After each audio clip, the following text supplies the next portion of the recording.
Assalamualaikum warahmatullahi wabarakatuh. Selamat datang di video ceramah Ustadz Syafiq Riza Basalamah yang berjudul Cinta Karena Allah. Dalam ceramah ini, Ustadz Syafiq akan mengajak kita untuk memahami dan meresapi makna sejati dari cinta yang didasarkan kepada Allah Subhanahu wa Ta'ala. Bagaimana cinta yang tulus karena Allah dapat memperkuat iman, mempererat hubungan antar sesama, dan membawa keberkahan dalam setiap aspek kehidupan kita. Mari kita simak dengan hati yang terbuka dan niat yang ikhlas, semoga kita semua mendapatkan manfaat yang besar dan bisa mengamalkannya dalam kehidupan sehari-hari. Assalamualaikum warahmatullahi wabarakatuh. Alhamdulillah Rabbil alamin Wabihi nasta'in ala umurid dunya wad din. Segala puji bagi Allah, Rabb alam semesta, yang dengannya kita meminta pertolongan dalam urusan dunia kita dan urusan agama kita. La haula wa la quwwata illa billah. Sebagai seorang mukmin, kita meyakini bahwa tanpa pertolongan Allah, urusan kita tidak akan pernah selesai. Wassalatu wassalam ala sayyidina wa maulana Muhammadin wa ala alihi wa ashabihi ajma'in. Amma ba'd, ahibati fillah. Para jamaah rahimakumullah, khususnya teman-teman dokter atau yang bakal menjadi dokter. Hari ini kita berkumpul atas karunia Allah. Walaupun perkumpulan ini ya via media, akan tetapi kita melihat ada berkah di balik pandemi ini, sehingga yang sebelumnya media ini kurang dimanfaatkan dalam dakwah, hanya untuk rapat-rapat, pertemuan-pertemuan. Sekarang media ini digunakan untuk menuntut ilmu. Sehingga tidak ada alasan lagi bagi seorang muslim, walaupun dia berada di ujung dunia, di ujung daerah, untuk tidak menuntut ilmu. Tema kita tentang adab antara suami istri. Mencintai karena Allah Azza wa Jalla. Ahibati fillah. Allah menjadikan kehidupan ini yang sampai hari ini kita nggak tahu berapa umur keberadaan bumi. Sejak berapa tahun yang lalu sebenarnya Nabi Adam diturunkan ke sini. Tapi yang jelas berlangsungnya kehidupan ini dikarenakan adanya pernikahan yang terjadi antara seorang laki-laki dan wanita. Bayangkan manusia di muka bumi ini yang jumlahnya sekitar 8 miliar. Itu bermula dari dua makhluk. Nabi Adam dan istrinya Hawa. Dari dua orang. Yang sekarang menjadi 8 miliar. Oleh karena itu dalam sebuah ayat yang sering kali Nabi membacakannya ketika beliau berceramah, yaitu surat An-Nisa ayat pertama. Senantiasa kita diingatkan atas nikmat Allah Azza wa Jalla. Kita diingatkan pula untuk tidak merendahkan etnis lainnya. Karena pada dasarnya semua manusia yang ada, dari suku yang beragam, bangsa yang berbeda-beda, bahasa yang tidak sama, warna kulit yang bermacam-macam, sejatinya semua diciptakan dari satu. Apa kata Allah Azza wa Jalla di awal surat An-Nisa? Nah, silahkan dibaca.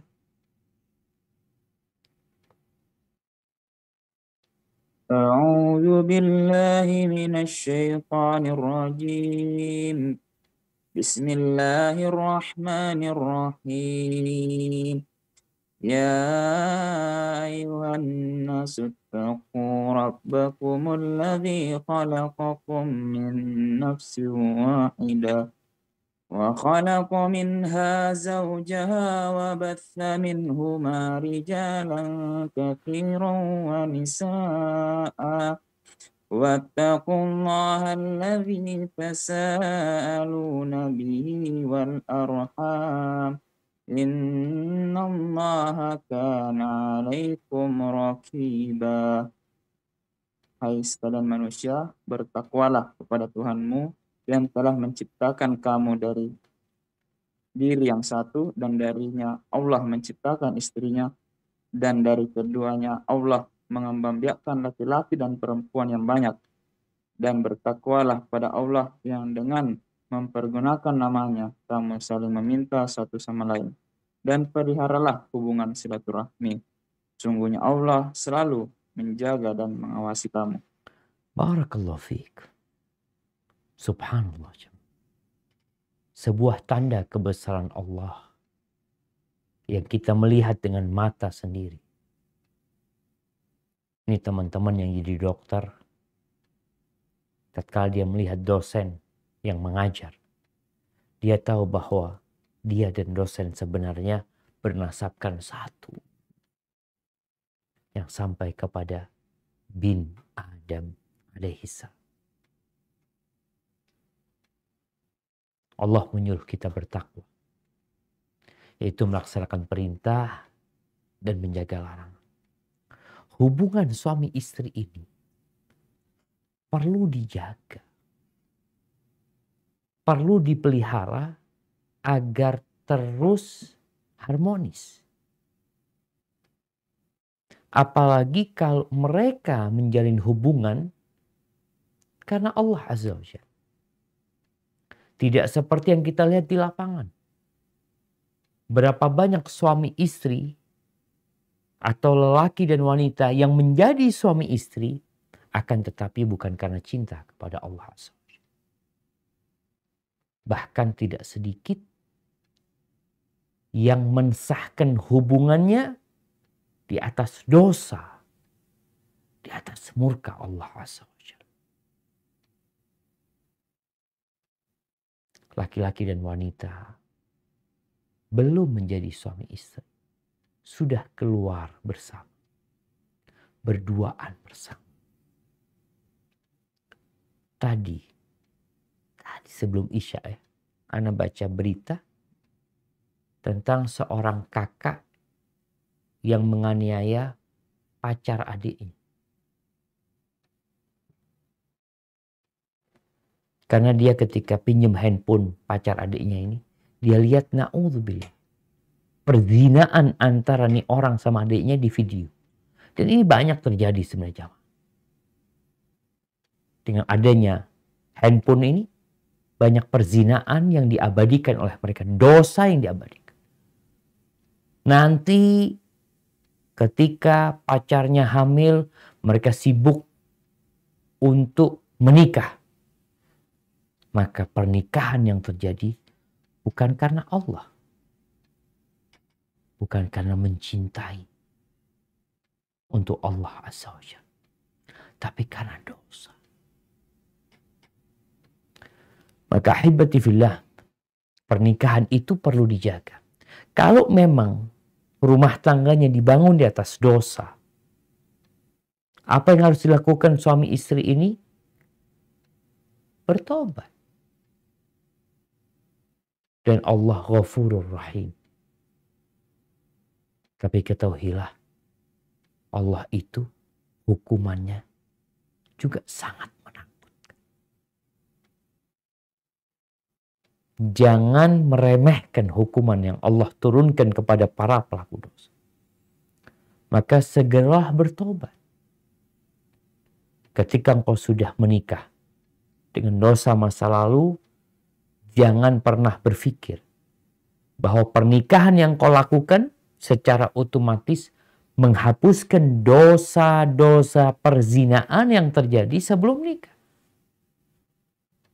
Dosa-dosa besar itu diperlukan taubatan nasuha. Di surat Ar-Rum ayat 21.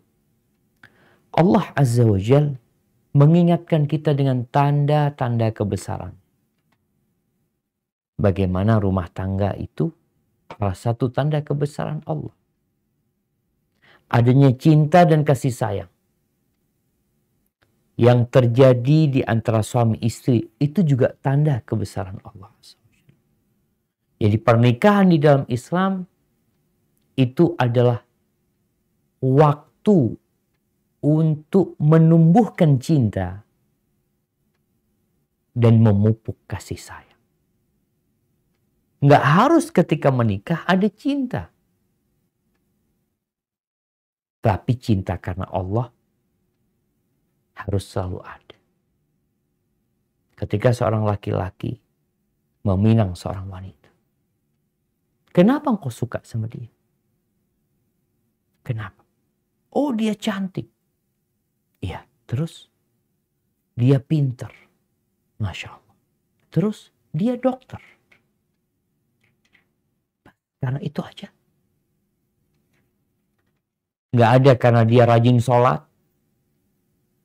Karena dia rajin berpuasa. Karena dia seorang wanita yang menjaga kehormatan dirinya.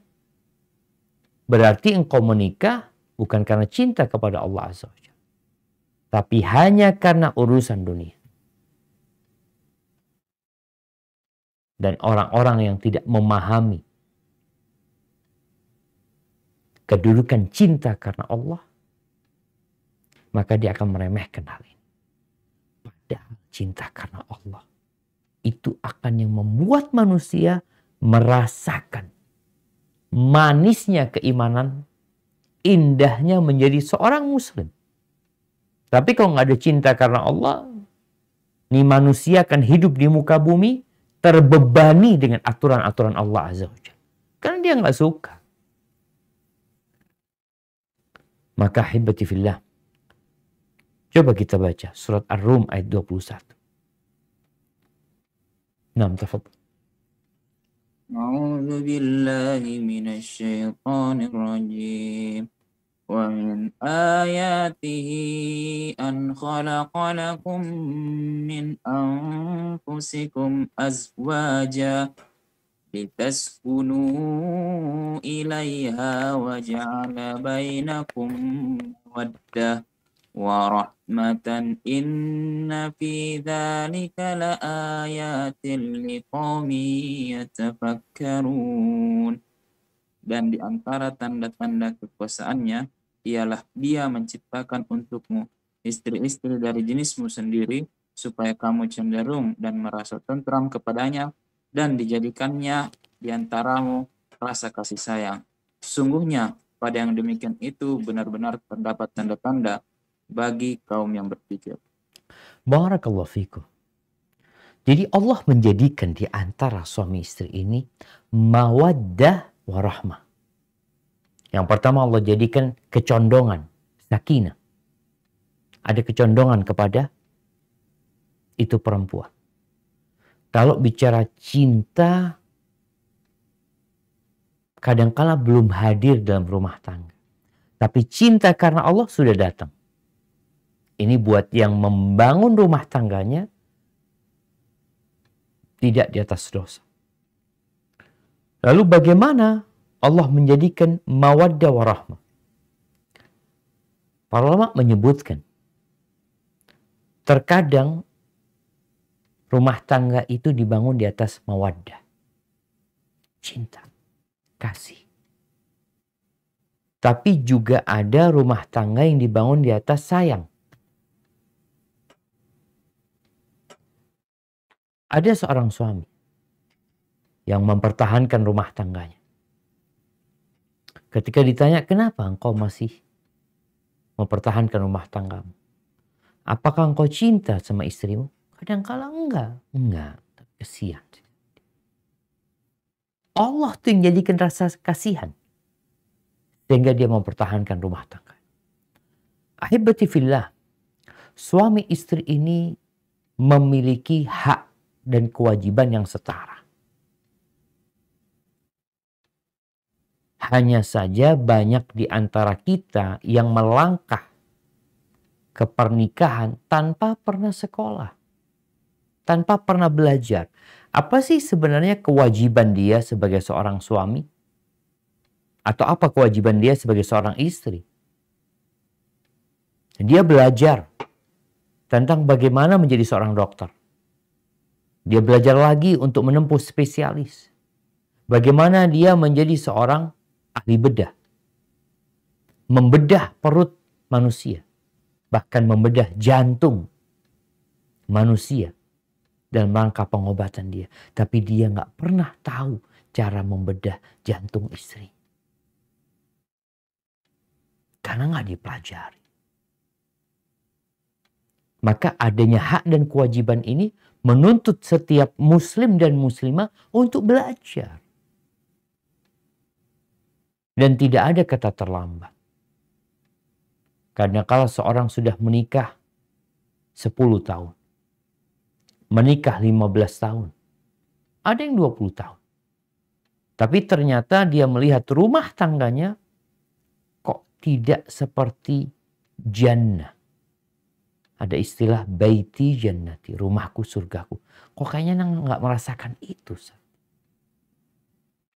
Maka dituntut kalau yang ingin mendapatkan rumah tangga yang indah, yang penuh dengan kebahagiaan, maka belajar.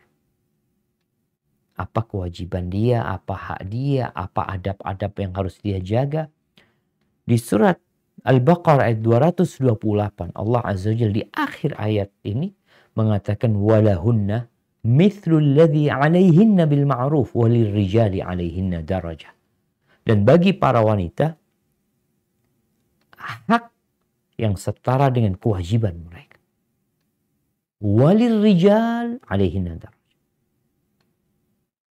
Allah sebutkan para lelaki punya kelebihan atas wanita. Anda kemarin membaca tentang sebuah istilah apa? Seksisme. Iya. Apa? Seksisme ya. Seksisme. Di mana ada orang-orang yang ingin menyamakan laki-laki dengan wanita. Nggak sama. Allah menyebutkan nggak sama. Di antara bentuk ketidaksamaan itu, Allah menjadikan laki-laki sebagai pemimpin. Ini derajat bagi seorang laki-laki. Loh, kenapa dia jadi pemimpin, Ustaz? Siapa yang mengangkat dia menjadi pemimpin? Bukan presiden. Bukan. Bukan pula gubernur. Bukan pula bupati. Tapi Allah Jalla Jalaluh yang menciptakan manusia. Dialah yang berfirman mengatakan ar-rijalu qawwamuna 'alan nisa. Bima faddalallahu bihi ba'dahum 'ala ba'd wa bima anfaqu min amwalihim. Allah katakan lelaki adalah pemimpin, pelindung bagi para wanita. Kenapa? Karena Allah memberikan karunia itu kepada mereka. Dan karena mereka memiliki kewajiban memberikan nafkah kepada istri-istrinya. Baik, ahibati fillah, saatnya kita memulai perbincangan tentang adab menjadi seorang suami yang dibangun karena cinta kepada Allah.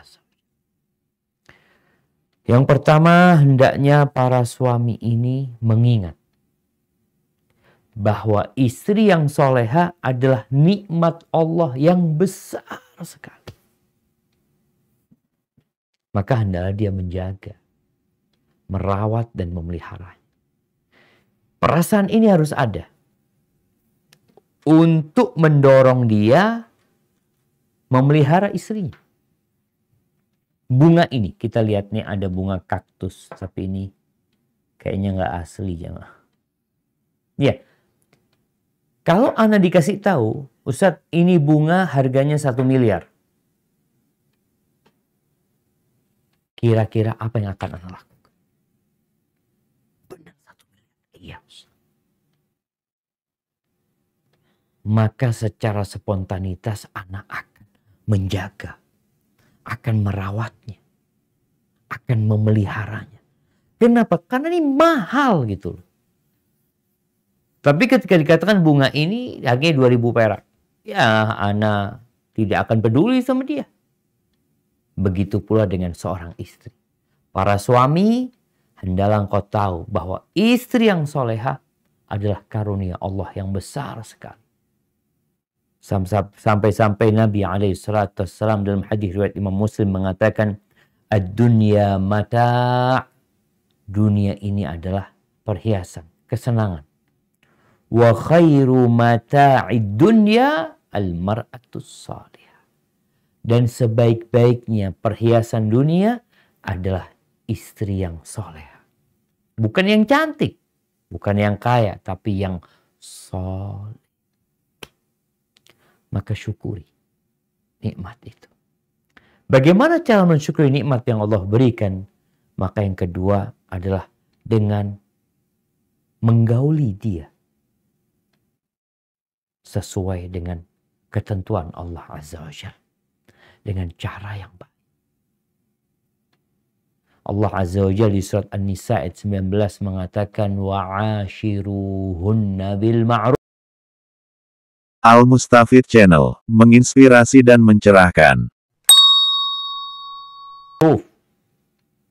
Pergaulilah istri-istri kalian dengan cara yang patut, dengan cara yang ma'ruf, sampai dalam kondisi benci. Dalam kondisi benci, nggak suka sama istrinya, Allah mengatakan fa in karihtumuhunna fa'asa an takrahu syai'an wa yaj'alallahu fihi khairan katsira. Jikalau engkau benci dengan mereka, bagaimana mempergaulinya? Tetap dengan cara yang baik. Bisa jadi yang kalian benci itu, di balik itu Allah menyediakan atau menciptakan kebaikan yang banyak.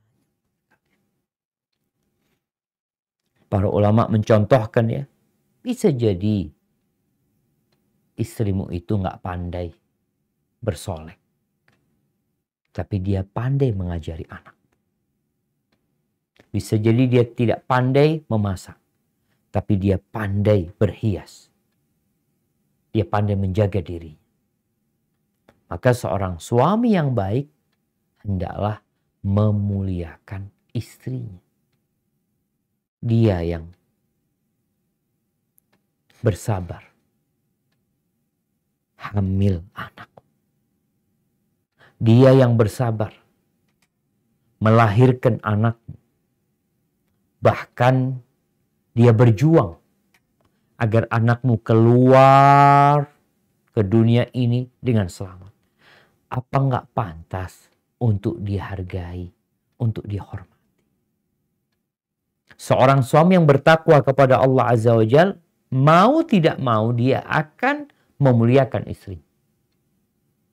Hasan al-Basri rahimahullahu ta'ala pernah dimintai pendapat. Ada seorang yang hendak menikahkan putrinya. Dia tanya, dengan siapa? Artinya ketika banyak orang yang meminang putrinya, aku tuh menikahkan putriku dengan siapa? Maka kata Hasan al-Basri radhiyallahu anhu, la tuzawwij ibnataka illa min taqi. Jangan engkau menikahkan putrimu kecuali dengan orang yang bertakwa. Yang takut sama. Bukan takut sama mertua. Bukan takut sama istri, tapi takut sama Allah. Kenapa? In ahabbaha akramaha. Kalau sang suami yang bertakwa ini mencintai istrinya, maka dia akan memuliakan istri. Terus gimana kalau dia nggak suka sama istrinya? Dia tidak akan membolimin istri. Begitulah sifat orang yang bertakwa. Kemudian yang selanjutnya, yang perlu dilakukan oleh seorang suami, hendaklah sang suami ini menjaga dirinya, menjaga tubuhnya, menjaga ya kebersihannya, kewangian dirinya. Sebagaimana dia kepingin istrinya selalu cantik. Dia ingin istrinya selalu berpenampilan indah. Wangi tubuh. Abdullah bin Abbas radhiyallahu anhu, dia itu berhias. Sampai dia mengatakan, inni la uhibbu an atazayyan limraati. Kamu uhibbu an tatazayyan. Aku tuh benar-benar menghiasi diriku sebagaimana aku ingin istriku berhias untukku. Ini para suami yang benar. Kadang ada suami yang nggak peduli dengan tubuhnya, nggak peduli dengan aroma mulutnya. Padahal Allah Azza wa Jalla mengatakan walahunna mithlul ladzi 'alaihinna bil ma'ruf. Perempuan itu punya hak yang setara dengan kewajiban dia. Maka hendaklah para suami berusaha untuk menjaga tubuhnya, menjaga dirinya, berhias untuk istrinya. Kenapa dia melakukan itu? Lillahi ta'ala. Ini kalau bicara cinta karena Allah. Kemudian yang selanjutnya, hendaklah sang suami ini bersyukur, berterima kasih sama istrinya. Kita tuh kalau ada orang berbuat baik sama kita, kawan kita, kadangkala kita yang kerja di kantor, ada bagian CS yang membersihkan ruangan kita, kadangkala dia mengantarkan minuman buat kita. Biasanya orang baik itu akan mengatakan terima kasih. Walaupun dia tahu sih, CS ini bersih-bersih, mengantarkan teh, itu udah kewajiban dia. Udah kerjaan dia. Dia tuh dapat gaji melakukan itu. Tapi tetap kita berterima kasih. Terus kenapa kalau istri kita yang berbuat baik kepada kita, yang membersihkan rumah untuk kita, memasakkan buat kita, menyambut kita, kita nggak pernah katakan syukron sama dia. Tidak pernah katakan jazakillah khairan. Tidak pernah menghargai apa yang dia kerjakan. Baik menghargai dengan lisan, ucapan jazakumullah khair, atau menghargai dengan tulisan, atau dengan memberikan hadiah, memberikan piagam kepada dia atas apa yang dia kerjakan. Maka seorang suami yang soleh, yang bertakwa, akan senantiasa berterima kasih kepada istrinya. Rasulullah Shallallahu Alaihi Wasallam mengatakan dalam hadis riwayat Tirmidzi, "Man lam yashkurin nas, lam yashkurillah." Barang siapa yang tidak berterima kasih kepada manusia, maka dia belum bersyukur sama Allah Azza wa Jalla.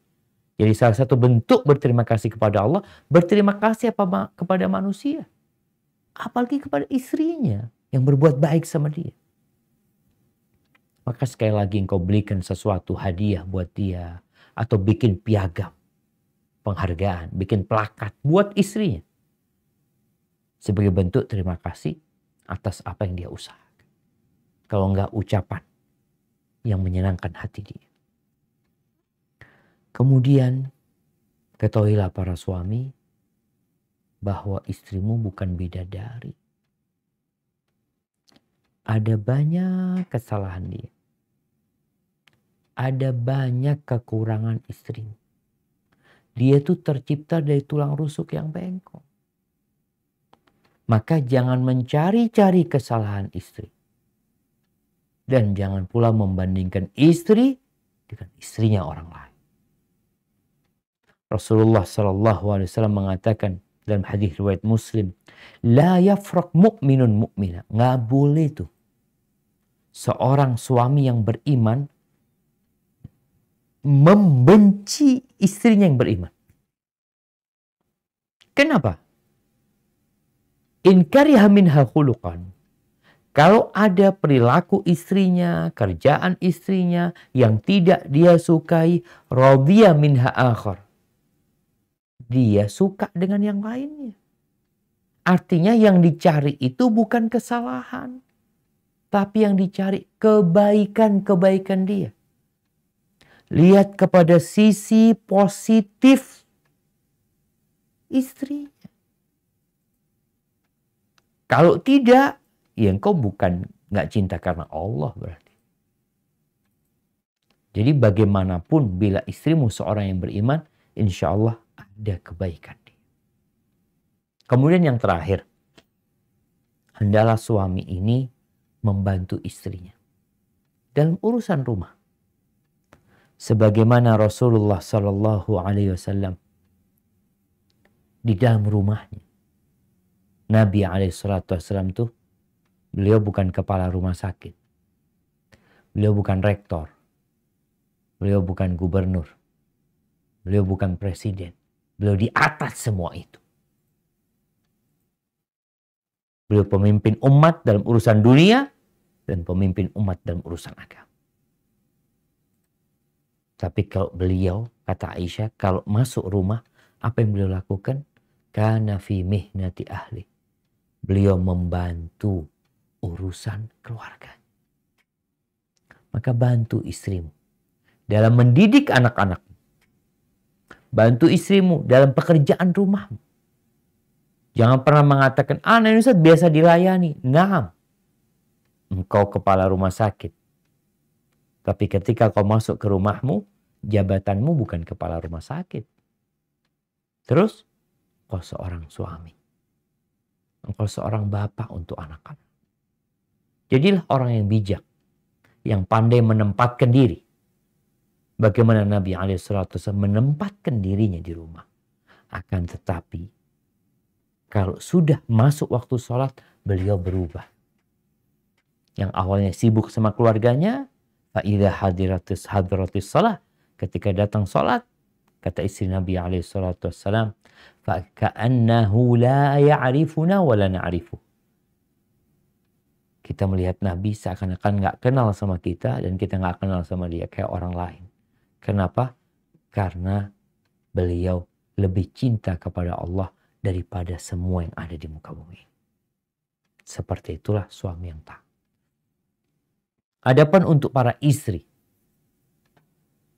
Istri yang cerdas. Istri yang bijak. Istri yang pinter. Bukan yang IQ-nya sekian-sekian. Bukan yang dia dapat menapaki karirnya dengan cepat. Bukan dia seorang wanita yang dapat spesialis di waktu yang sangat pendek. Istri yang cerdas adalah istri yang senantiasa menjadikan keridhaan Allah sebagai target dalam hidup dia. Ini bicara cinta karena Allah. Yang dia cari adalah keridhaan Allah Azza wa Jalla. Mau seluruh umat manusia nggak suka sama dia, benci sama dia, dia nggak urusan. Kenapa? Yang penting Allah ridho sama dia. Dan istri yang soleha adalah yang berjuang. Berupaya dengan segala tenaga dia. Bukan untuk memiliki rumah yang indah. Memiliki mobil yang mewah. Bukan. Tapi untuk menghadirkan surga di dalam rumah. Ini peran seorang istri. Dia akan berupaya untuk menghadirkan ketentraman, kedamaian, dan kebahagiaan di dalam rumah tangga. Dia akan melaksanakan kewajibannya dengan baik. Maka di sini adab menjadi istri yang mencintai suaminya karena Allah Azza wa Jalla, maka dia taat kepada Allah. Dalam posisi ada manusia atau tidak ada manusia. Dia taat kepada Rasul Sallallahu Alaihi Wasallam. Dan ini adalah modal dia untuk kebahagiaan dunia dan akhirat. Dan ini adalah kehormatan menjadi seorang wanita muslim. Rasulullah Sallallahu Alaihi Wasallam, beliau pernah mengatakan, "Idza shallatil mar'atu khamsaha wa shamat syahraha wa ata'at zawjaha wa hafizat farjaha qila laha udkhulil jannah min ayyi abwabil jannati syi'ti. Maka dikatakan kepada perempuan ini, silahkan kau masuk surga. Sholat yang 5 waktu, puasa bulan Ramadan, taat sama suaminya, menjaga kehormatan dirinya ketika suaminya nggak ada di rumah, maka akan dikatakan kepada wanita ini, silahkan masuk surga. Dari pintu mana saja yang kau mau. Maka ini modal utama untuk membangun rumah tangga karena cinta kepada Allah SWT. Taat sama Allah. Banyak permasalahan di rumah tangga karena kitanya nggak taat sama Allah. Dosa itu akan berdampak negatif kepada kehidupan kita. Pekerjaan kita, anak-anak kita, istri kita, pasangan hidup kita. Maka jagalah. Kemudian bagi seorang istri, hendaklah dia menjaga dirinya, menjaga harta suami, peduli sama anak-anaknya suami. Kadangkala ada perempuan yang jadi ibu tiri. Anak-anak yang ada di rumah adalah anak suaminya. Dia menikah dengan seorang duda. Maka tolong dijaga. Ustaz, bukan anak-anak. Anak suami. Ini kalau engkau menikah karena Allah SWT. Engkau berpikir bagaimana merawat anak-anak suami, mengajarkan kepada dia Al-Quran Karim, menjadikan anak-anak itu beradab, beretika. Engkau yang dapat pahala terus. Walaupun itu bukan anak-anak. Lalu seorang istri yang solehah, dia akan senantiasa enak dipandang sama suami. Baik karena kecantikan fisiknya atau kecantikan rohani. Jadi istri yang solehah itu luar dalam cantik. Kadang-kala perempuan nih jemaah, kalau udah nikah, anaknya udah banyak ya, dia udah gak peduli lagi dengan tubuhnya, dengan wajahnya, udah gak perawatan lagi, sibuk dengan urusan anak-anak. Ingat, engkau itu punya suami. Memang engkau posisinya menjadi seorang ibu yang terbebani untuk mendidik anak-anak, tapi engkau tidak pernah lepas untuk menjadi seorang istri yang memiliki suami. Rasulullah Sallallahu Alaihi Wasallam ketika beliau ditanya tentang wanita yang paling baik, apa kata Nabi Alaihi Wasallam? Allati idza nadarta ilaiha sarratka. Wanita yang baik adalah yang kalau engkau memandang dia, maka dia akan menyenangkan hati.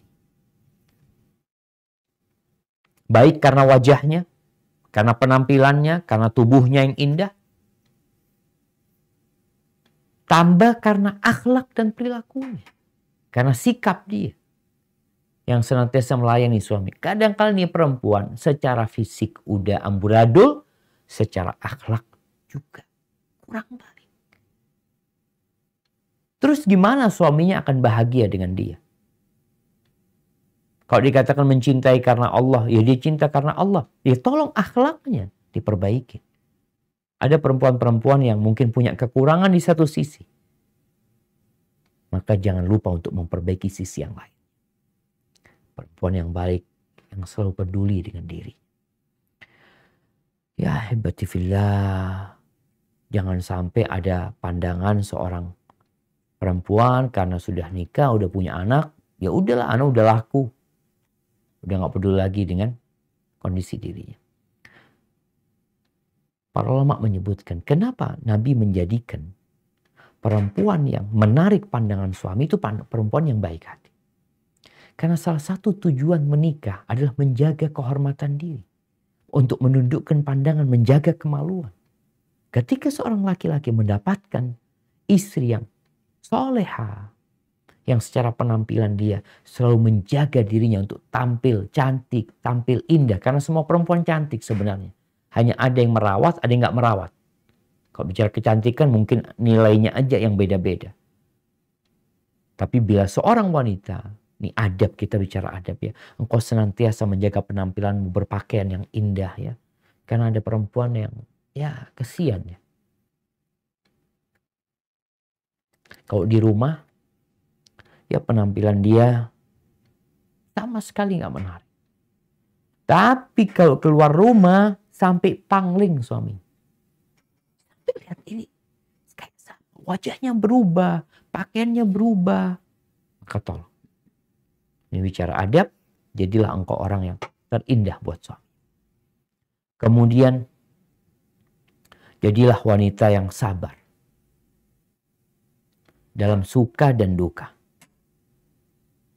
Khususnya di masa pandemi ini kadangkala ya usaha kerjaan suaminya terdampak.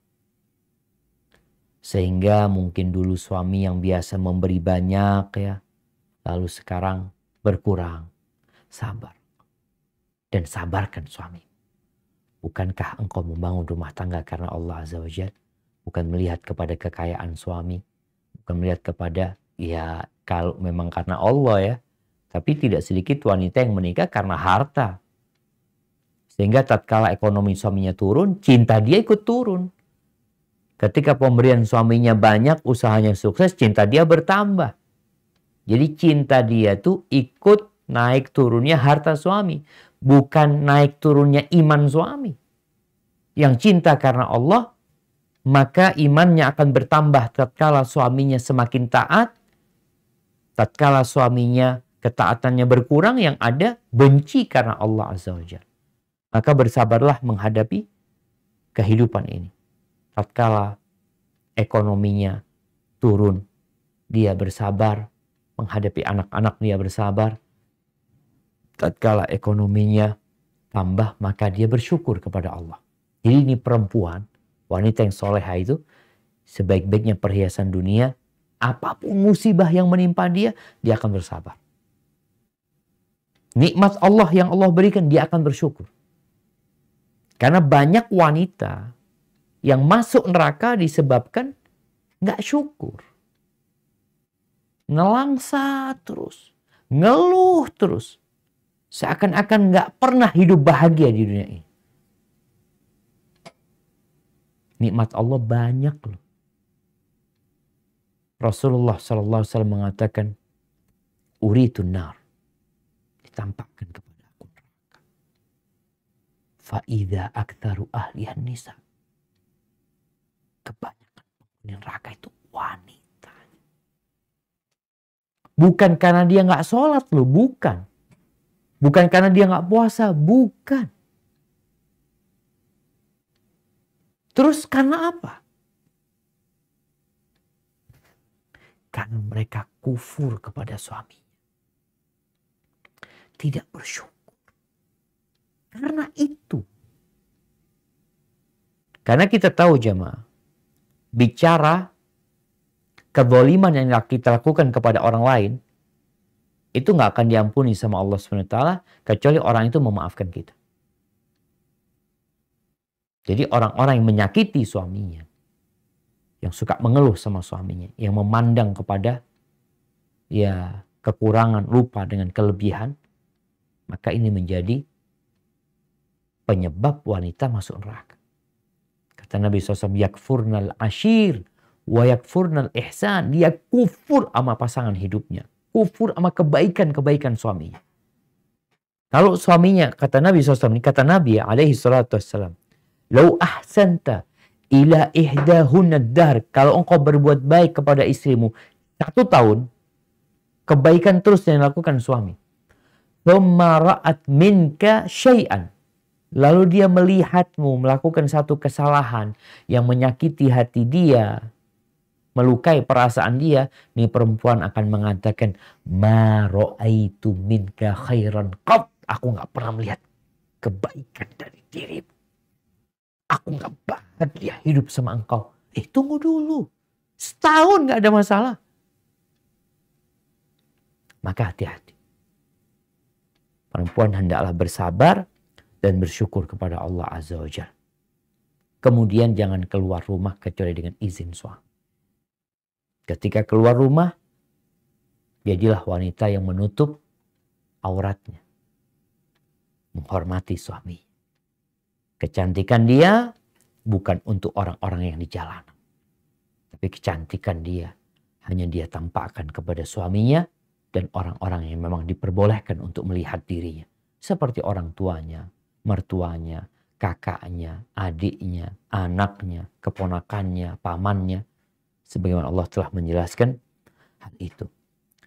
Kemudian hendaklah dia, perempuan yang soleha ini, senantiasa mendorong suaminya untuk berbakti kepada kedua orang tua. Untuk senantiasa menyambung hubungan baik dengan kerabat. Ini sebagai pintu agar Allah memberikan rahmatnya kepada dia. Ada wanita-wanita yang ingin menguasai suaminya.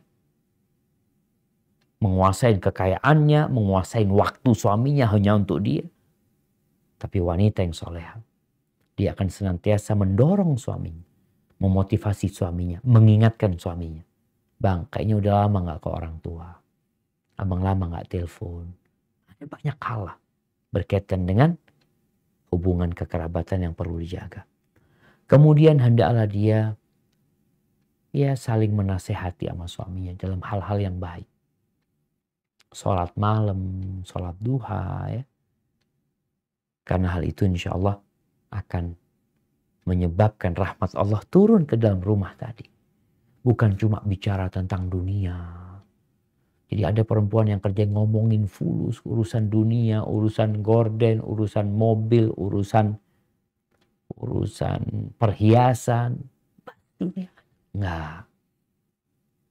Dia mengingatkan suami untuk urusan akhirat.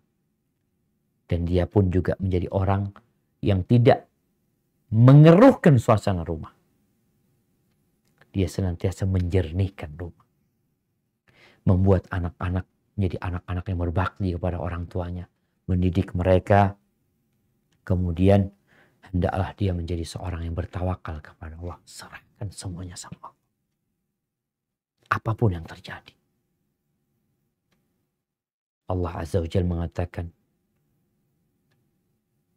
وَمَنْ يَتَوَكَّلْ عَلَى اللَّهِ فَهُوَ حَسْبُهُ. Barang siapa yang bertawakal kepada Allah, Allah akan mencukupi dia. Udahlah, jalanin kehidupan ini. Pahit manisnya, suka dukanya, ada badai yang menimpa rumah tangga, dia bertawakal, serahkan sama Allah.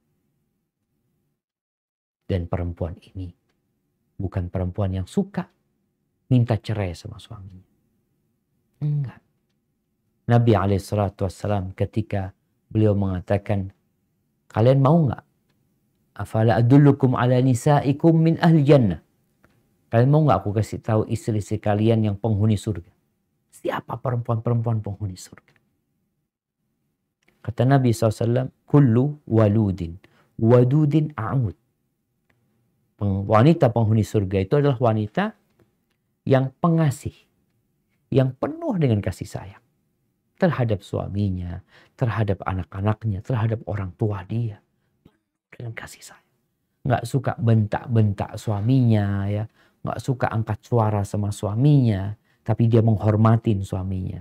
Ada cinta, dia manja sama suaminya. Dia memuliakan suaminya.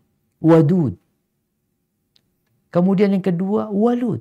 Dia subur. Dia banyak anaknya. Tentunya seorang yang punya anak 2, beda perjuangannya dengan perempuan yang punya anak 6. Jangan dianggap sama.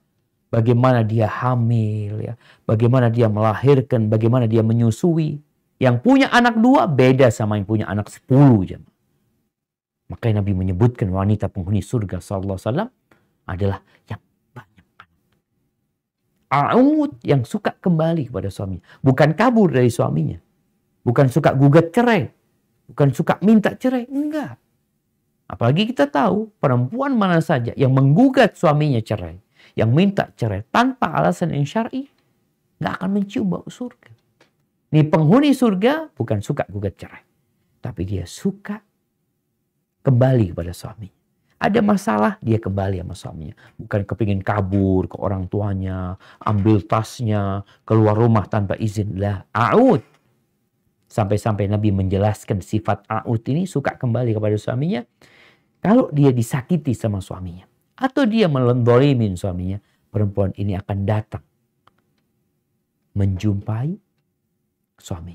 Bukan kabur dari suami. Dia datang, dia pegang tangan suaminya. Lalu dia mengatakan, hadhihi yadi fi yadika. Ini tanganku di tanganmu. Sambil memandang suaminya dia mengatakan, la adzuku bi ghamdin hatta tardah. Aku tidak akan memejamkan mataku sampai engkau ridha sama aku. Hada wallahu a'lam bissawab. Itu mungkin yang dapat kita kaji pada kesempatan kali ini. Sebenarnya masih panjang jamaah ya pembahasan tentang hal ini. Semoga yang sedikit itu dapat memberikan gambaran bagaimana membangun rumah tangga di atas cinta kepada Allah Azza wa Jal, bukan di atas nafsu dan syahwat belaka. Apalagi rumah tangga yang dibangun di atas dosa. Anda kembalikan ke moderator. Jazakumullah khair. Assalamualaikum warahmatullahi wabarakatuh. Barakallahu fi Ustaz. Hadirin yang dirahmati Allah, alhamdulillah telah kita dengarkan tausiah Ustaz Dr. Syafiq Riza, di mana memberikan kita banyak pelajaran yang penting bagi yang telah membangun bahtera rumah tangga ataupun yang akan membangun rumah tangga. Selanjutnya saya persilahkan untuk hadirin dan hadirat sekalian, jika yang ingin bertanya pada Ustadz mengenai tausiah beliau yang telah disampaikan tadi, bisa bertanya. Mungkin ada yang ingin bertanya?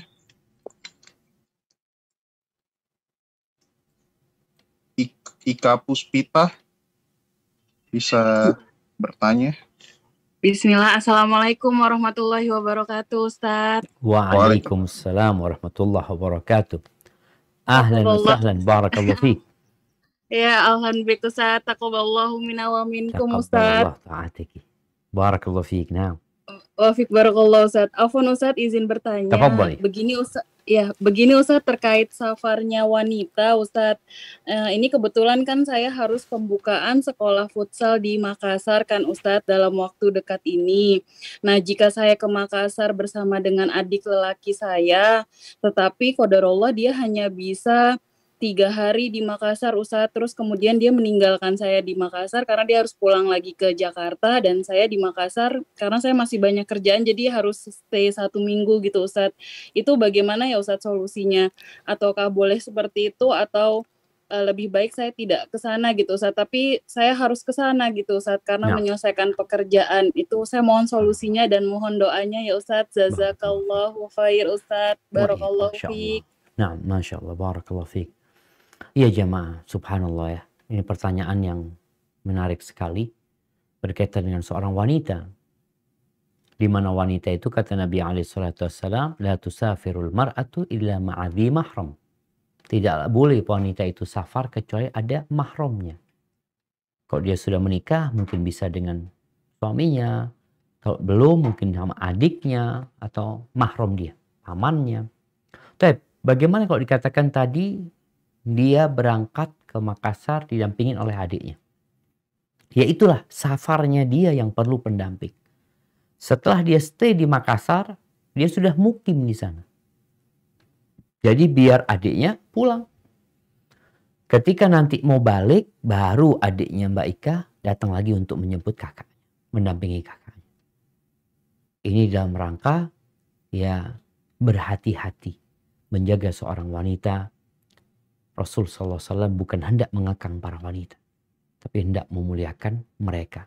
Jadi solusinya, sang adik nganterin, mungkin sehari 2 hari kemudian dia balik ke Jakarta, lalu ketika memungkinkan dia menjemput kakaknya, dia jemput kakaknya. Tapi kalau nggak memungkinkan, apa hendak dikata? Hendaklah banyak-banyak beristighfar, memohon ampun kepada Allah Azza wa Jalla. Barakallahu fiik. Mungkin seperti itu. Wallahu a'lam bishawab. Terima kasih Ustaz. Saya lanjutkan Ustaz. Saya baca pertanyaan di kolom chat sebentar Ustaz. Tafadhal dok. Dokter gimana kabarnya dok? Baik Ustaz. Syukron. Bihair walhamdulillah. Masya Allah. Ustaz, ada pertanyaan Ustaz dari hadirin.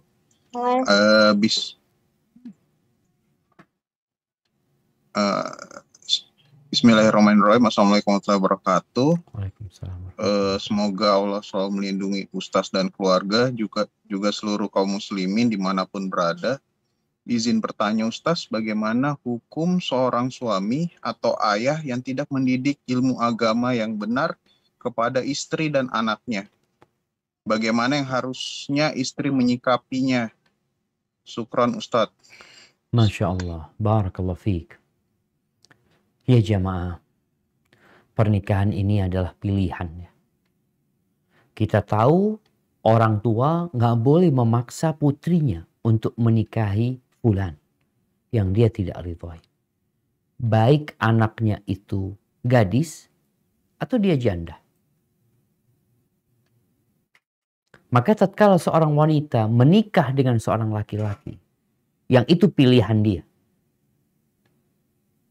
maka dia yang akan dihisab juga. Kenapa engkau cari suami seperti fulan? Bisa jadi dia menikah karena hartanya. Dia menikah karena dunianya, karena ketampanannya, bukan karena agama. Bukan karena Allah. Terus apa sikapnya seorang wanita kalau itu sudah terjadi? Dia sudah menikah dan dia mendapati suaminya nggak urusan tentang urusan agama, tentang urusan sholat, tentang urusan anak-anaknya. Maka tentunya kita harus berhati-hati. Amr bin Qais al-Mullai, dia pernah ini seorang tabi'ut tabi'in. Ketika dia mentafsirkan firman Allah, Ya ayyuhalladzina amanu qu anfusakum wa ahlikum nara. Wahai orang-orang beriman, jagalah diri kalian dan keluarga kalian dari api neraka. Dengan cara alimuhum wa adibuhum, kata Ali, ajari mereka tentang agama ini, kenalkan mereka kepada Allah. Cegah mereka dari perbuatan mungkar, perintahkan kebaikan kepada mereka. Lalu dia mengatakan, innal mar'ata la tukhasimu zawjaha indallah yaumil qiyamah. Seorang wanita itu bisa aja nanti menggugat suaminya pada hari kiamat. Dia gugat suaminya pada hari kiamat. Dia mengatakan kepada Allah, hadza zauji, ini suamiku, la yu'allimuni wa la yu'addibuni, enggak pernah ngajarin aku, tidak pernah mendidikku. Terus kerjaan dia apa? Innama ya'tini bi khubzis suq. Dia hanya datang membawa roti dari pasar. Bas, yang dilakukan oleh suami ini hanya memberikan nafkah. Sandang, pangan, papan dicukupin. Tapi yang berkaitan dengan hati, dengan keimanan, dengan ruh, dia nggak peduli. Tapi apa tugas seorang istri ketika tidak mendapatkan itu dari suaminya? Maka hendaklah dia berusaha. Karena bisa jadi ini kesalahanmu juga engkau menikah dengan dia. Tapi yang sudah terjadi biarlah terjadi, bagaimana engkau memperbaiki suami dan bagaimana engkau belajar sendiri. Walhamdulillah. Sekarang ada kemudahan. Kalau dulu orang mau belajar di masa lalu jamaah, jangan masa lalu. Mungkin kira-kira ya 20 tahun yang lalu. Atau 30 tahun yang lalu. Kajian agama itu sedikit sekali di masjid-masjid. Yang ada ya baca Quran, udah selesai. Walhamdulillah sekarang kajian-kajian ilmu banyak sehingga perempuan ini bisa hadir di masjid dekat rumah dia kalau ada kajian, izin sama suaminya, kalau enggak ya dia di rumah bersama anak-anaknya menyimak kajian seperti yang kita lakukan malam ini dengan harapan ya kesalahan dia mendapatkan suami itu tidak menjadi kesalahan dia untuk tetap belajar memperbaiki diri dan juga tetap berusaha memperbaiki suaminya. Hadza wallahu a'lam bissawab. Terima kasih Ustaz. Saya lanjut lagi Ustaz. Masih banyak sekali pertanyaan Ustaz. Saya pilih-pilih Ustaz yang bagus Ustaz. Ustaz ada pertanyaan Ustaz ini. Assalamualaikum, izin bertanya. Berdosakah seorang wanita menggunakan KB metode operasi wanita yang setelah mempunyai anak karena kondisinya tidak memungkinkan untuk hamil lagi? Setelah dia berobat, apakah dia harus menyambung operasi yang pada tubanya yang diikat tadi? Masalah KB Ustaz. Jadi apa dok yang dilakukan dok? Mengikat rahimnya atau gimana? Iya, mengikat rahimnya sehingga tidak bisa untuk hamil kembali Ustaz karena Tapi ada kondisi masih tertentu. mungkin dibuka nggak, Dok? Ikatan itu, Dok. Mas, Kalau dikatakan masih bisa- tadi dia kan berobat, terus setelah berobat sembuh, mungkin nggak dibuka lagi? bisa dibuka Ustaz, cuman peluang untuk hamilnya kayaknya berkurang Ustaz. Subhanallah. Nah, jamaah, subhanallah ya. Ini pertanyaan berkaitan dengan tadi yang kita bahas, bahwasanya wanita penghuni surga, kata Nabi SAW, adalah wanita yang subur ya, yang banyak anaknya. Dia nggak takut punya anak. Ketika dia sudah punya anak, kemudian anaknya udah besar, dia hamil lagi. Terus gimana dengan kondisi tadi? KB di dalam Islam harus.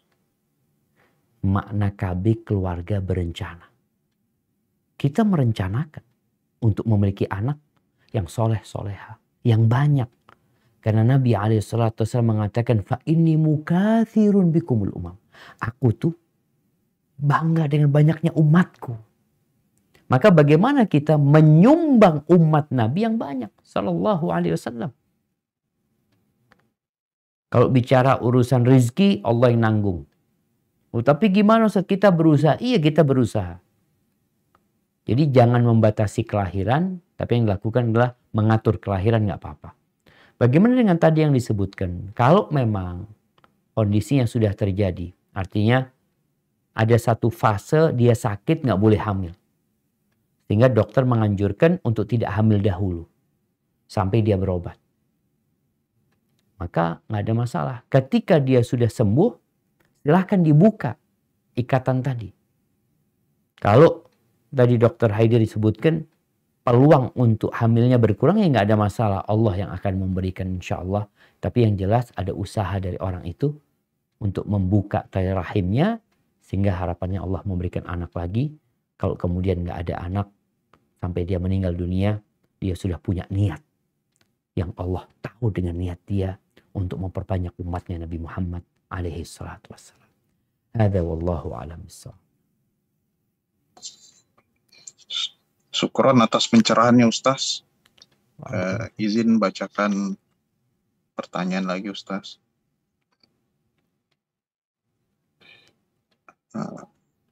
Dari Deril, karyawan swasta. Bismillah. Afwan Ustaz, saya belum menikah, insya Allah ingin menikah muda. Saya ingin meminta saran ilmu pranikah tentang bagaimana jika kita tertarik kepada seorang akhwat yang penampilannya menarik dan bisa jaga diri lalu akhlaknya baik, namun berambisi mengejar karir. Bagaimana kita menyikapinya, karena di zaman sekarang banyak akhwat yang mengejar karir dan biasa mempengaruhi kalau dalam rumah tangga karena kurangnya waktu mendidik anak, melayani suami dengan alasan capek pulang kerja. Ya, terima kasih Ustaz. Masya Allah. Naam jamaah. Ya. Maka kita tuh harus milih yang sesuai. Rasul SAW ketika menyebutkan wanita dinikahin karena apa? Li jamaliha, karena kecantikannya. Li maliha, karena hartanya. Li hasabiha, karena faktor nasabnya. Yang keempat, li diniha. Li diniha, karena faktor. Terus sikap kita gimana? Ya, kalau kita bisa dapat perempuan yang terkumpul di dalam dirinya itu 4 perkara ini, maka alhamdulillah. Tapi kalau nggak bisa, ingat, sebagian mencontohkan agama itu adalah angka 1. Kecantikan itu 0. Jadi kalau agamanya baik tambah cantik berarti 0-nya tambah 1. 10 jadinya. Itu perempuan. Terus gimana? Dia cantik plus kaya raya. Berpendidikan. Seorang dokter umpamanya, Masya Allah. Tambah lagi 0-nya jadi 100. Terus ternyata dia bangsawan. Di Makassar kan ada anak-anak bangsawan yang mungkin diketahui dari marganya, gelarnya. Berarti tambah 0 1 lagi. Berapa jadinya? Jadi 1000 tuh perempuan. Tapi ingat, kalau agamanya nggak ada, satunya hilang, maka yang ada 0 semua itu. Maka gimana sekarang? Kalau dikatakan perempuan itu orang yang paham agama, insya Allah dia akan tahu dengan kewajibannya sebagai seorang istri. Artinya aku sekarang belajar sekolah, tapi ketika aku menjadi seorang istri, aku akan nurut dan patuh sama suami. Karena dia adalah surgaku dan nerakaku.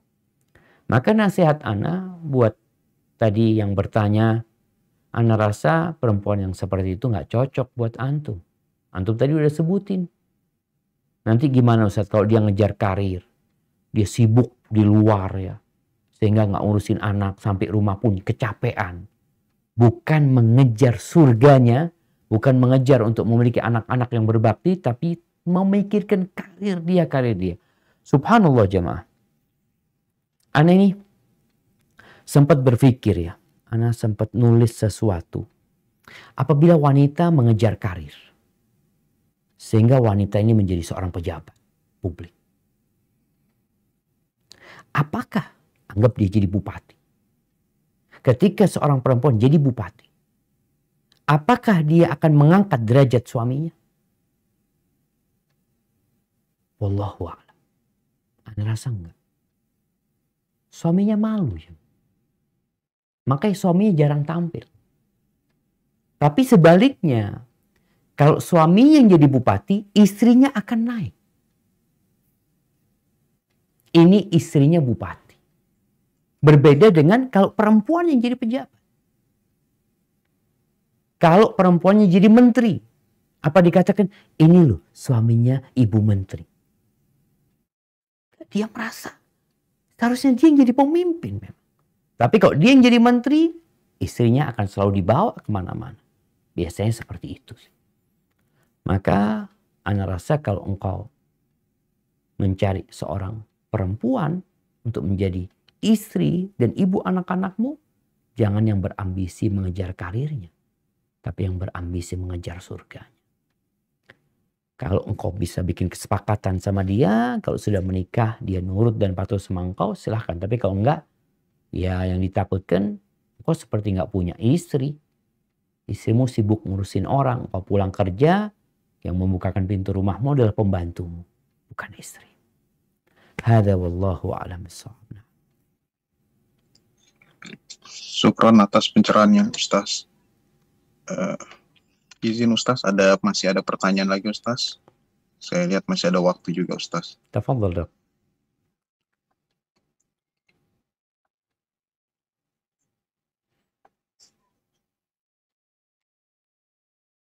Assalamualaikum warahmatullahi wabarakatuh. Selamat malam Ustaz. Saya ingin bertanya, saya seorang istri tetapi juga seorang dokter. Bagaimana caranya saya memprioritaskan rumah tangga dan pekerjaan saya? Apakah ada tips dari Ustaz agar rumah tangga dan pekerjaan seimbang? Syukron. Masya Allah, barakallahu fiik. Ya jemaah, pekerjaan menjadi seorang dokter ya, ini pekerjaan yang sangat mulia. Karena di situ ada unsur memberikan manfaat kepada orang lain. Dan Nabi SAW ketika beliau ditanya tentang manusia yang paling dicintai Allah Jalla Jalaluh, maka beliau mengatakan sallallahu alaihi wasallam anfa'uhum linnas. Dia adalah orang yang paling bermanfaat buat orang lain. Nah, sekarang bagaimana seorang dokter wanita menggabungkan antara kewajiban dia berkhidmat kepada suaminya, kewajiban dia mendidik anak-anaknya, dan di satu sisi dia bekerja menjadi seorang dokter. Maka yang pertama harus dilakukan adalah niat. Kenapa engkau jadi dokter? Kenapa engkau bekerja? Kalau niatmu hanya untuk cari uang, sebenarnya suami yang punya kewajiban cari uang. Kalau niatmu cuma cari uang. Tapi kalau niatmu ingin memberikan manfaat kepada orang lain dan suami memberikan izin untuk itu, insya Allah ini menjadi langkah menuju kepada kebaikan. Itu yang pertama. Yang kedua, ana rasa ya kembali hidup ini pilihan. Ada seorang dokter yang sibuk praktek di mana-mana. Atau nih dokter terikat karena dia pegawai negeri, maka dia harus bekerja dalam waktu yang cukup lama. Tapi ada dokter yang bisa memilih. Enggak, Ana ada yang keluar dari pegawai negeri, enggak. Ana akan tetap menjadi dokter, tapi hanya akan praktek sekali. Pagi aja umpamanya. Dari jam 7 sampai jam 11. Bas. Meski itu Ana pulang. Bisa dia melakukan itu. Enggak tahu ya. Coba Ana dokter sama Dokter Haidir. Dokter Haidir. Ya,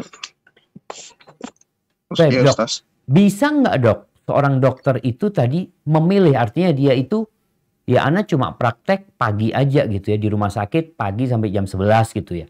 Setelah itu dia udah nggak praktek lagi. Mungkin nggak dok? Bisa dokter. Bisa Ustaz. Bisa diatur kalau dia di kesepakatan kerja juga bisa seperti itu Ustaz. Nah, berarti kan kembali kepada diri dokternya sebenarnya ya. Iya. Nah jamaah tadi itu disebutkan sama dokter. Bisa dia gitu loh. Untuk memilih nggak praktek. Tapi kadangkala ambisi dunia. Dia praktek pagi, praktek sore, praktek malam. Memang semakin banyak fulusnya. Tapi kadangkala dia menelantarkan kewajiban dia. Untuk menjadi seorang istri. Untuk menjadi seorang ibu. Maka mungkin yang perlu dilakukan adalah memperbaiki niat sehingga Allah memberkahi waktunya dia insya Allah. Dan suami juga ridha, anak-anak juga mendapatkan haknya dari ibu mereka. Hadza wallahu a'lam bishawab. Syukran ya Ustaz. Barakallahu fikum. Ada pertanyaan bagus Ustaz, saya bacakan. Assalamualaikum Ustaz. Waalaikumsalam. Bagaimana hukumnya istri yang menggadaikan atau menjual mahar nikah atau emas tanpa sepengetahuan suami? Mohon pencerahannya Ustaz. Masya Allah. Barakallahu fiik. Ya hibati fillah. Ketahuilah bahwasanya mahar yang diberikan suami kepada istri itu secara mutlak milik istri. Milik istri. Full, bukan milik suami.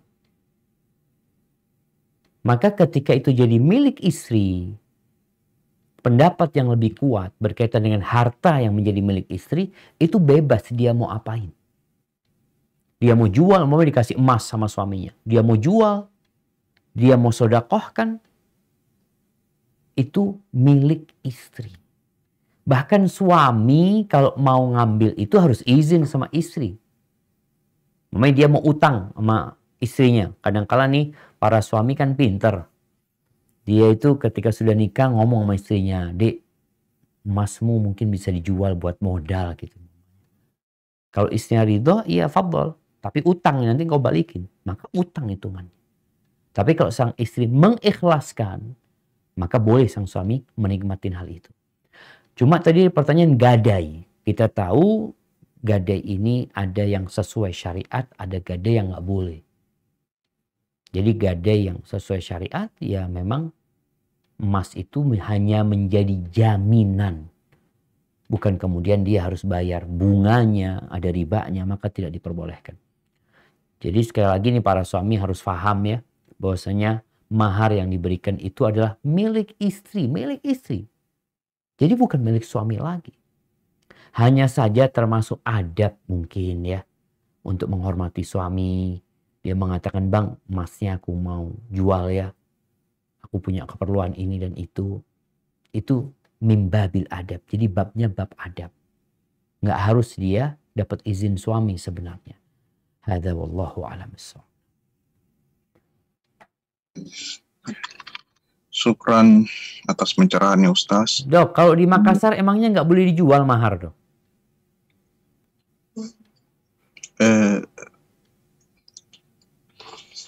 Mungkin boleh Ustaz, saya kurang paham juga masalah. Siap. Barakallahu fikum dok. Mungkin sudah dicukupkan saja Ustaz ya, karena sebenarnya masih banyak pertanyaan Ustaz, tapi mungkin waktu. Mungkin pertanyaan terakhir dok. Pertanyaan terakhir. Siap dok. Oke. Mungkin ada hadirin yang ingin bertanya secara langsung. Saya coba cari lagi chat lagi Ustaz, yang mana yang Itu kayaknya ada pertanyaan langsung dok. Dari siapa? Muhammad. Muhammad. Muhammad ya, Ustaz. Muhammad ada. Warahmatullahi wabarakatuh. Waalaikumsalam warahmatullahi wabarakatuh. Barakallahu fiik Ustaz. Wa fiik wa barak. Nam, tafadhal Muhammad. Izin bertanya Ustaz mengenai fenomena di mana anak-anak kita ya khususnya Ustaz yang mungkin saat ini fenomena yang terjadi itu sangat kegandrungan oleh handphone gitu Ustaz. Nah, Itu bagaimana menanggulanginya Ustaz? Untuk mungkin yang anak-anak kita yang masih kecil agar beranjak umur yang lebih ya lanjut tidak menjadikan handphone sebagai suatu kehidupan dia sehari-hari gitu, karena mungkin sudah menjadi kebiasaan yang umum di masyarakat semua, mungkin banyak gitu masyarakat anak-anaknya itu mungkin dibiarkan untuk main handphone gitu Ustaz. subhanallah. Cara agar kita sebagai orang tua bisa lebih proaktif gitu agar bisa membendung kecanduan handphone itu sendiri. Terima Nah, kasih. Masya Allah. Barakallahu fiik. Assalamualaikum warahmatullahi wabarakatuh. Ya, hibati fillah, ini menjadi PR bersama ya. Apa yang harus dilakukan orang tua? Yang pertama, anak-anak dengan sekolah online ini memang mau tidak mau dia pegang handphone. Dari yang kecil sampai yang besar. Tugas orang tua adalah mengontrol.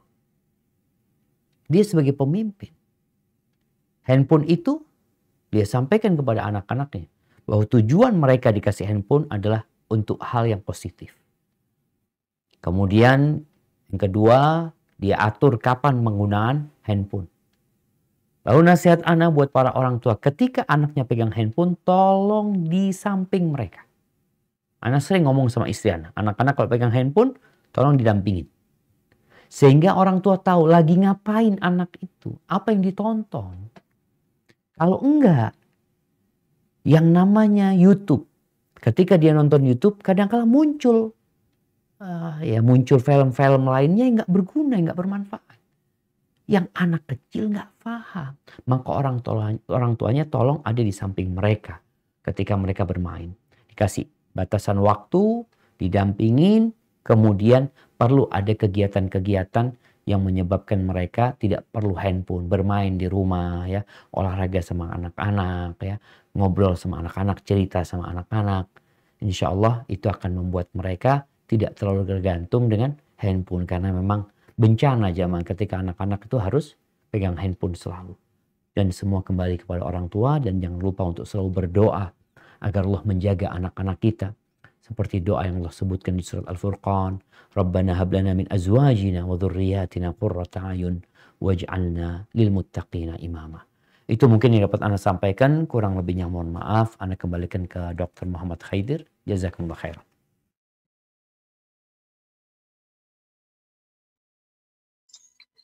Syukron ya Ustaz. Ustaz, afwan, saya ada pertanyaan Ustaz. Masya Allah. Iya Ustaz, Siap, Dok. yang saya mau tanyakan Ustaz, kan ada istilahnya sebelum menikah bikin perjanjian Ustaz, ditandatangani sebelum menikah, disetujui oleh kedua pihak Ustaz. Jadi dari pihak istri dan suami Ustaz, jadi ditandatangani sebelum menikah kayak perjanjian. Kalau misalnya ada yang selingkuh, anak diambil asuh sama ini, itu gimana menurut hukum di agama Dok? Subhanallah.